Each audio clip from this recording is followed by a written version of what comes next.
Dan itu ada di Indonesia, Jokowi.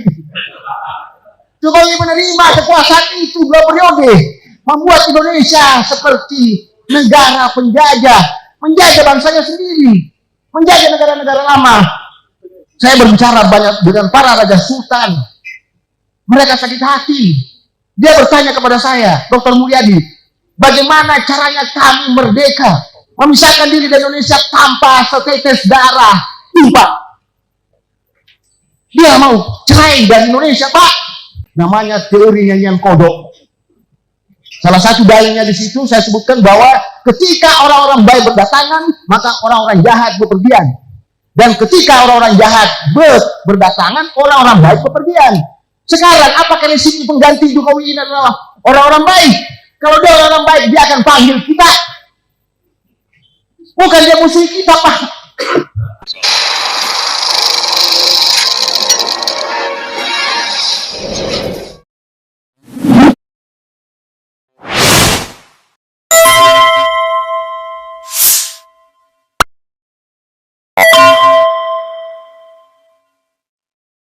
Assalamualaikum warahmatullahi wabarakatuh.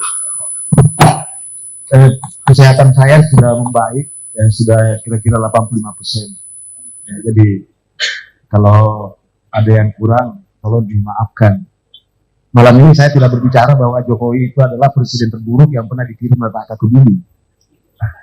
Tapi ada orang yang berusaha menafsirkan pernyataan saya, dan itu memang hampir benar. Malam ini saya akan berbicara tentang kebanggaan nasional, tentang pride. Saya tidak pernah melihat Amerika itu negara lama. Amerika itu negara kemarin sore. Beda dengan Iran. Iran itu negara lama. Karena itu, berkaitan dengan itu, saya ingin katakan bahwa Indonesia itu bukan negara baru. Ini harus dicatat. Indonesia bukan negara baru. Indonesia itu adalah kelanjutan dari negara-negara lama dan bangsa-bangsa lama. Anda memutuskan itu, Anda menghilangkan identitas politik Anda. Dan Anda tidak dihitung oleh negara lain. Karena Anda tidak memiliki sejarah. Karena itu harus kita tetapkan bersama bahwa Indonesia itu adalah negara yang dibangun bersama atas gabungan bangsa-bangsa lama dan negara-negara lama. Untuk membebaskan dirinya dari penjajahan yang secara bergiliran, mulai dari VOC, take over ke Belanda, take over ke Jepang. Dan seandainya, andai kata pun Indonesia tidak diproklamirkan 17 Agustus 1945, saya yakin, karena salah satu isi perjanjian Francisco tahun 51, Jepang harus menyerahkan budaya yang dimilikinya kepada pemiliknya. Lantas siapa memiliki Indonesia? Apa Indonesia yang punya? Bukan. Yang punya Indonesia itu adalah bangsa-bangsa lama. Bangsa Jawa, bangsa Sunda, bangsa Batak, bangsa Ambon, dan bangsa-bangsa lain yang ada di Nusantara ini. Itu pemiliknya. Negara-negara lama, kesultanan, kerajaan-kerajaan itu yang punya. Dan itu pride, itu kebanggaan nasional. Kenapa Anda membuang? Karena itu malam ini saya tolak kalau Anda mengatakan bahwa Indonesia itu adalah satu entitas politik penjajah yang keempat. Saya menolak. Indonesia bukan negara penjajah yang keempat. Untuk menjaga bangsa-bangsa lama. Kami semua mau dijajah kembali. Dan negara-negara lama mau kembali dijajah. Bukan. Saya menolak itu. Karena itu saya tidak pernah memberontak pada Indonesia. Yang saya pikirkan, karena itu malam ini saya ucapkan selamat kepada kami. Yang usianya 5 tahun. Tahun tadi saya di Asosiasi Dosen Politik meluncurkan satu teori, namanya teori nyanyian kodok. Salah satu dalilnya di situ saya sebutkan bahwa ketika orang-orang baik berdatangan, maka orang-orang jahat bepergian. Dan ketika orang-orang jahat berdatangan, orang-orang baik bepergian. Sekarang apakah resmi pengganti Jokowi ini adalah orang-orang baik? Kalau dia orang-orang baik, dia akan panggil kita. Bukan dia musuh kita, Pak.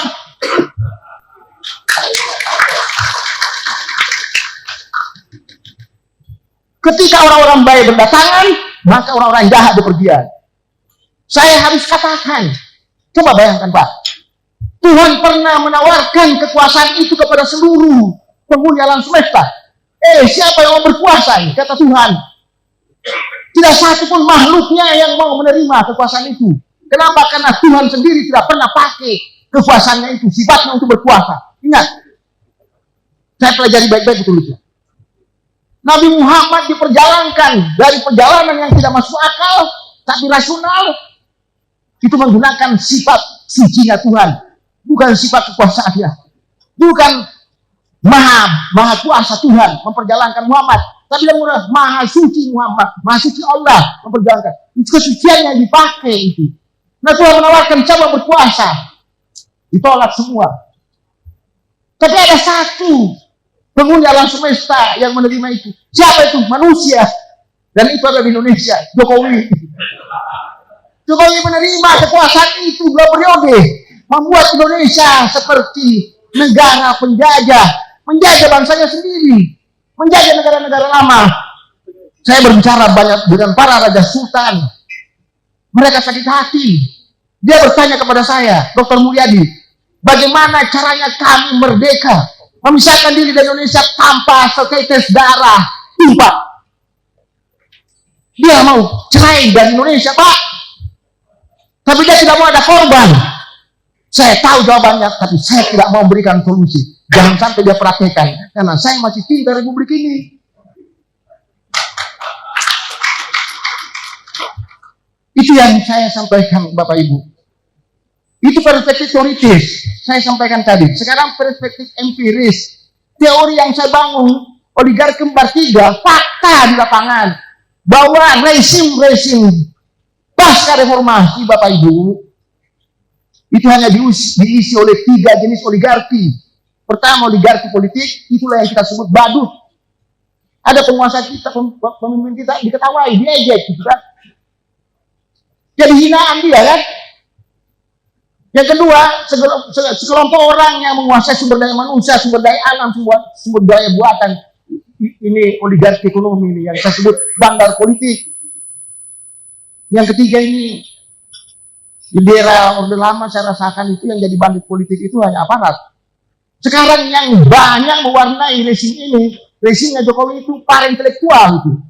Saya tidak pernah nyangka kalau intelektual itu jadi bandit politik itu. Jadi Bapak Ibu, elit politik, elit kekuasaan yang ada yang kita rasakan hanya ada 3. Bandit politik, bandar politik, dan bandit politik. Karena itu saya masih melihat bahwa masa kerjanya kami masih panjang. Karena Indonesia tidak, saya yakin Pak Prabowo tidak membuat gulita. Tetapi di eranya Pak Prabowo masih gelap. Dan rezimnya Pak Prabowo, kalau dia tidak panggil orang-orang baik berdatangan, rezim Prabowo hanya fase antara saja. Kita akan terjerumus kepada Indonesia gulita, bukan lagi gelap. Saya kira itu pengantar saya, Bang Ersi. Terima kasih. Assalamualaikum warahmatullahi wabarakatuh.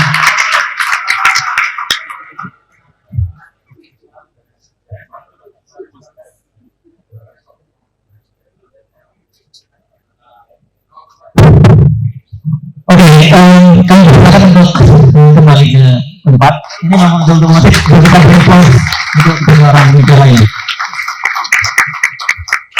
Saya kira ini sih nggak usah dipantik kalau ini tidak terbakar.